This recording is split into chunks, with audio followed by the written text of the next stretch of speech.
ওয়া আলা রাব্বিহিম ইয়াতাওয়াক্কালুন। কোরআন শুনলে মানুষের ঈমান বাড়লে বান্দার ভরসা আল্লাহর উপরে চলে যায়।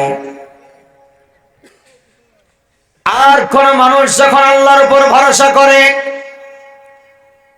সে তখন বিশ্বাস করে হায়াতের মালিক আল্লাহ, বিশ্বাস করে মরণের মালিক আল্লাহ, রিজিকের মালিক আল্লাহ।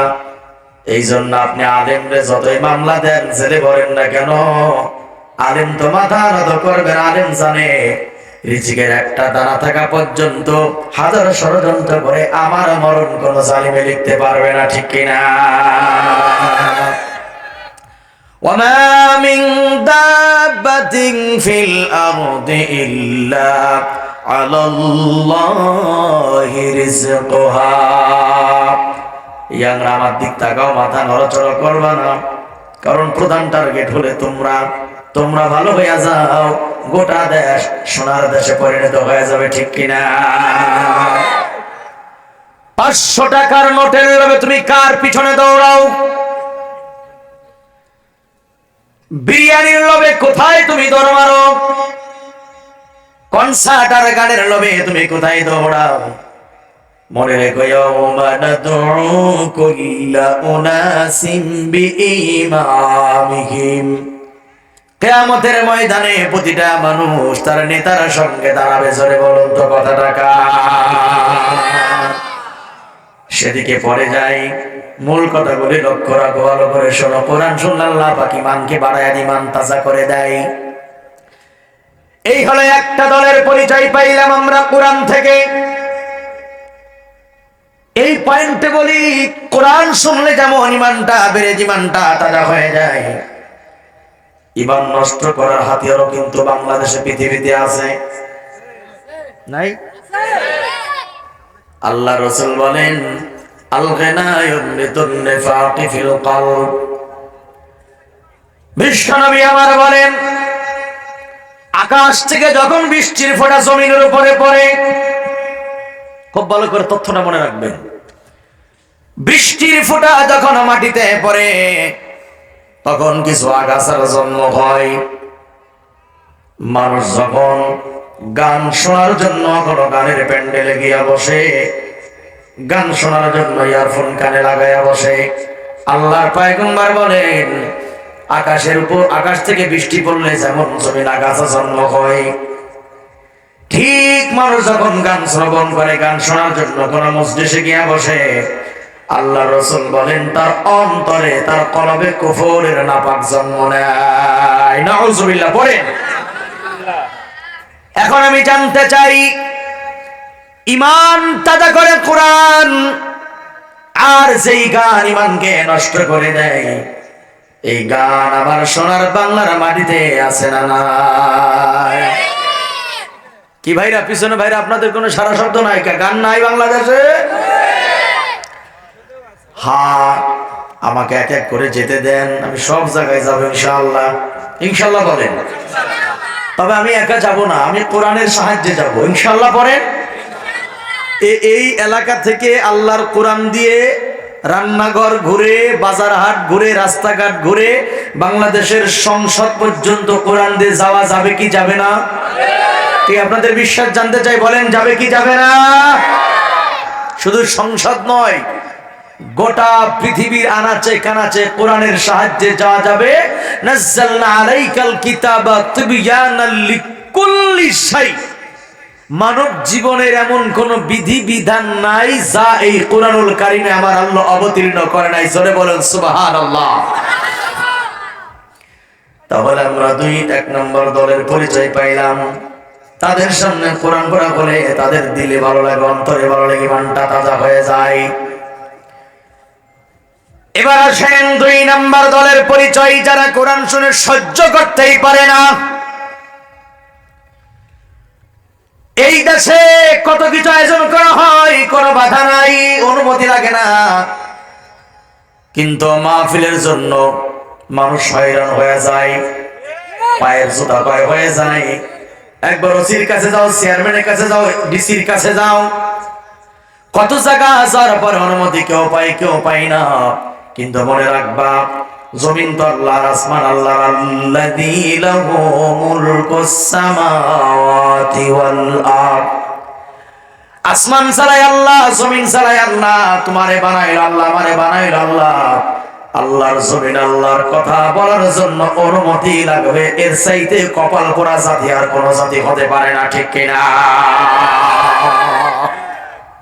এক কপাল পোড়া হতভাগা জাতি আমরা, যে আল্লাহর জমিন, আল্লাহর কথা বলার জন্য অনুমতি লাগে। আরে মাহফিলে তো মারামারি হয় না, মাহফিলে কাটাকাটি হয় না, মাহফিলে বোম ফোটে না। বরঞ্চ যারা মঞ্চ তৈরি করে বলে খেলো হবে,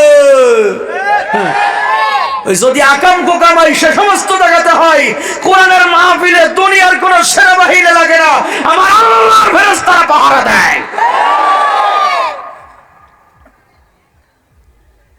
দুই নম্বর দলের পরিচয় আল্লাহ পাক কোরআনুল কারীমে দিচ্ছেন। পরিচয় কে দিয়েছেন? বলেন বলেন, কে দিয়েছেন পরিচয়? এই তোমরা পাঁচজন দাঁড়িয়ে আছো কেন? ভাই বসে পড়ুন। আমরা আগে বলেছি আমরা কাউকে ডাকবো না, যোগ্যতা যার আছে সে আসবে। অযোগ্য কখনো জান্নাতের বাগানে ঢুকতে পারবে না। এই দুনিয়ার জান্নাতের বাগানে যারা ঢুকতে পারবে না, লিখে রাখেন ওরা আসল জান্নাতেও যাইতে পারবে না। এত সহজ। আর আমি যুবতী বোনদেরকে বলবো, যদি আপনাদের বসার জায়গা থাকে, অবশ্যই আছে জায়গা, হ্যাঁ, আপনারা ওখানেই থাকবেন। আপনি যদি বাহিরে আসেন, আপনার আকর্ষণে 10টা দুশ্চরিত্র যুবক আপনার পিছনে ঘুরে বেড়াবে। সুতরাং আপনি পর্দা থেকে বের হবেন না, আপনি ভিতরে থাকবেন। বিশেষ জরুরত ছাড়া বাহিরে আপনি বের হবেন না। যদিও বের হন, অবশ্যই পর্দা সহকারে বের হবেন। আল্লাহ পাক আমার বোনদেরকে হেফাজত করে, বলে আমিন। দুই নম্বর দলের পরিচয় দিচ্ছেন আমার আল্লাহ পাক। দুনিয়ার মানুষ দল চিনে নাও, দলের কথা কোরআন আছে না নাই? আমরা কইলেই দোষ, আমরা কইলেই দোষ। হুজুর রাখা দল করবে, হুজুররা দল করবে না, তোর বাপে দল করবে। দুই নাম্বার পরিচয় আল্লাহ পাক করে দিচ্ছে, ওয়া ইযা যুকিরাল্লাহু ওয়াহদাহু ইশমাআজ্জাত কুলুবুল্লাযীনা লা ইউমিনুনা বিল আখিরাহ। আল্লাহ বলেন, যখন আমি আল্লাহর নাম উচ্চারণ করা হয়, মুরব্বীরা বলেন না কার নাম? বলো না ভাই, কার নাম? আল্লাহ নিজে কই, যখন আমি আল্লাহর নাম উচ্চারণ করা হয়, তখন তাদের অন্তরে জ্বালাপোড়া হয়। কে পরিচয় দিচ্ছেন? তখন তাদের অন্তরে যন্ত্রণা হয়, ব্যথা হয়, ভিতরে জ্বালাপোড়া হয়, ফোঁস ফোঁস করে। তারা কারা? আল্লাহ বলেন, লা ইউমিনুনা বিল আখিরাহ, আখিরাতকে বিশ্বাস করে না যারা, আল্লাহর নাম কানে গেলে সহ্য করতে পারে না তারা। এর মানে হচ্ছে মরতে হবে, আল্লাহর সামনে দাঁড়াতে হবে। রডের বদলে বাঁশ দিলাম কিনা এ জবাব আল্লাহর সামনে দিতে হবে। এই জবাব দিই তার ভয় যাদের অন্তরে নাই, এই সমস্ত চোরেরাই তাফসীর মাহফিল সহ্য করতে পারে না। কেন পারে না? কোরআনের ব্যাখ্যার দ্বারা তাদের আকাম কুকাম জাতির মাঝে উন্মুক্ত হয়ে যায়, এই জন্য তারা মাহফিল সহ্য করতে পারে না। লা ইউমিনুনা বিল আখিরাহ, আখিরাত যারা বিশ্বাস করে না, আল্লাহর নাম তারা সহ্য করতে পারে না। আমি আপনাদের কাছে জানতে চাই, মরণের পরে পরকাল আছে না নাই? কিছু কিছু লোকের ধারণা, না হুজুর পরকাল হতেও পারে, নাও পারে। কি পরকাল হবে? এত আস্তে বলেন কা? কনফিডেন্সের সাথে বলেন, পরকাল হবে।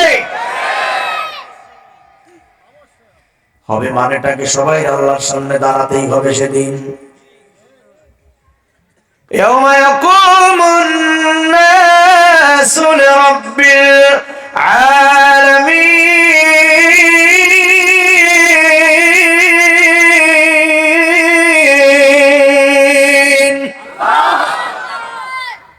সকল মানুষকে আল্লাহর সামনে দাঁড়াতে হবে। এই খেয়াল করো, সকলকে সেদিন আল্লাহর সামনে দাঁড়াতেই হবে। হাজার হাজার বছর দাঁড়িয়ে থাকা লাগবে। নেতাগিরি দেখাও, সব জায়গায় নেতাগিরি চলে না, ক্ষমতা চলে না। আল্লাহর সামনে দাঁড়াতেই হবে, কেউ কোনো কথা বলতে পারবে না।